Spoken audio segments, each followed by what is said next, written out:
মাখা প্রসেস চলছে। ঠিকই আছিস, কিছু नहीं, कोई बात नहीं है, कोई बात नहीं है। जीप में पानी किस किस को आ रहा है? आ रहा है? लड़की थोड़ी हूँ तो लड़की को आता है क्या, लड़का को नहीं आता? আরে লাভ লাপা रही है। নমস্কার বন্ধুরা, চলে এলাম একটা নতুন ব্লগ ভিডিও নিয়ে অনেক দিন পরে। তো আশা করছি তোমরা সবাই ভালো আছো, আমিও অনেক ভালো আছি, তবে অনেকটাই ব্যস্ত আছি এই ভুট্টা নিয়ে। আর এই ভুট্টার কাজ আর ভালো লাগছে না। যাই হোক, এটা নিয়েই এক সপ্তাহ ধরে চলছি। যেমনি আকাশের অবস্থা তেমনি এই যে আমাদের কাজ, একবার বাইরে নেওয়া আর একবার ঘরে ঢোকানো, মানে ভীষণই ব্যস্ততার মধ্যে দিয়েই আমি কিন্তু তোমাদের সঙ্গে থাকার চেষ্টা করছি। বেশি একটা সঙ্গে থাকতে পারছি না, তো যাই হোক যতটুকু পারছি অতটুকুই তোমাদের সঙ্গে থাকছি। তো পরিশ্রম, প্রচুর পরিশ্রম হচ্ছে রোদ্রে, মানে রোদ্রু থাকলে শরীরে অনেকটাই পরিশ্রম, আর যদি না থাকে মানে ভুট্টার ক্ষেত্রে অনেকটাই ক্ষতি আর কি।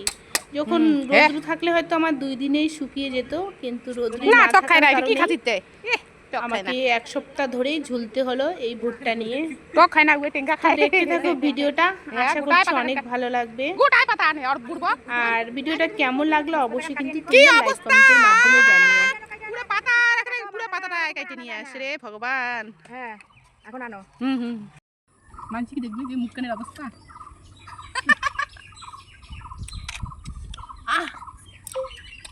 দারুন, অসাধারণ, সুপার সে উপর।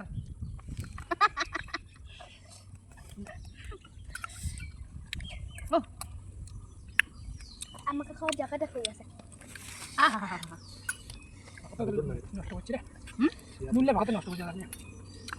নিয়ে যাই মেলায় বাটিত করে ওঠে তো পাটির দিন নষ্ট তো হয় না।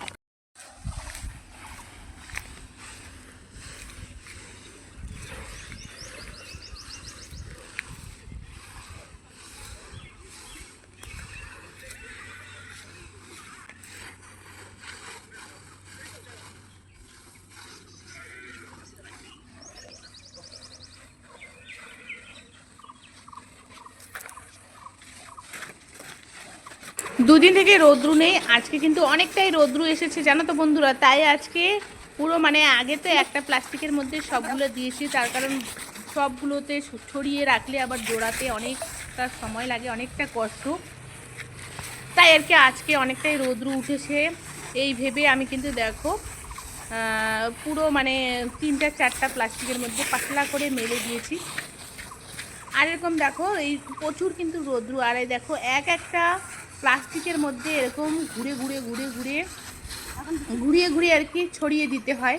আর এরকম করতে করতে না জানো না আমার মাথা ঘুরছে, এত ঘুরছে মানে কি বলবো, মানে প্রত্যেকটাতে। এখন এটা তো একটা দেখাচ্ছি, কিন্তু সামনে আরও 2টো আছে, সেটা হয়তো পরে একটু আগেই দেখেছিলে তোমরা, মানে এখন আর দেখা যাচ্ছে না, মানে এই সাইড থেকে ভিডিও করা হয়েছে তো তাই আর কি।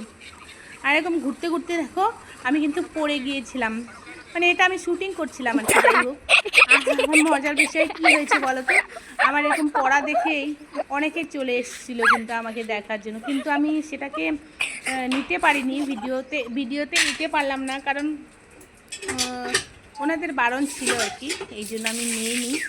তো যাই হোক, মানে এমন একটা বিষয় আর কি, আমি মানে ভিডিও করছিলাম, ওনারা ভাবছে যে সত্যি সত্যি আমি হয়তো মাথা ঘুরে পড়ে গেছি। তো যাই হোক, এদিকে রান্না কিন্তু আমি ওইদিকে ঘাটছিলাম, আর আমার মেয়েকে বললাম যে মা আমার তো একটু ভালো লাগছে না, কমসে কম তুমি একটু সিদ্ধ ভাত বসিয়ে দাও। তারপরে কিন্তু দেখো আমার মেয়েটা আর কি তো সিদ্ধ ভাত বসিয়ে দিল। আর আমার ছেলেকে বলেছিলাম ক্যামেরাটা ধরার জন্য, আর এই তো আমার ছেলে ক্যামেরা করে নিচ্ছে, ছেলে আর মেয়ে মিলে। তো আমার মেয়ে আগে হাঁড়িটাকে একটু ধুয়ে নিল, তারপরে কিন্তু ভাত বসিয়ে দেয়। আমার মেয়েটা অনেক মানে এখনও ছোট আছে, তবেও কিন্তু মানে টুকটাক একটু হেল্প করে। আর এর মধ্যে আমার কয়েকদিন আগে আমার হাত কেটে গিয়েছিল, তখন থেকে আমার মেয়ে একটু আরও বেশি প্র্যাকটিস হয়ে গেল। হাত কেটে যাওয়াতে আমি অনেকটা কাজ করতে পারিনি, জল ধরাটা একটু মুশকিল ছিল। তো তখন থেকেই আমার মেয়ে 2-3 দিন একটু হেল্প করে দিয়েছিল, তখন থেকেই কিন্তু একটু শিখে গেছে। আজকে বলার পরে আমার মেয়ে বলছে যে ঠিক আছে মা, আমি করতে পারবো, তুমি এদিকে করো। আর মেয়ে তো তেমন একটা টানতে পারছিল না, কারণ অনেকটা রোদ্রের মধ্যে অনেকটাই খাটনি করতে পারেনি, তাই মেয়েকে বলছিলাম যে তুমি ভাত বসিয়ে দাও আর আমি দাদা আর আমি মিলে করব। তো ঠিক আছে বন্ধুরা, আজকে ভিডিও এই পর্যন্তই। তো ভিডিওটা কেমন লাগলো অবশ্যই কিন্তু লাইক কমেন্টের মাধ্যমে জানিও। সবাই ভালো থেকো, সুস্থ থেকো, টাটা।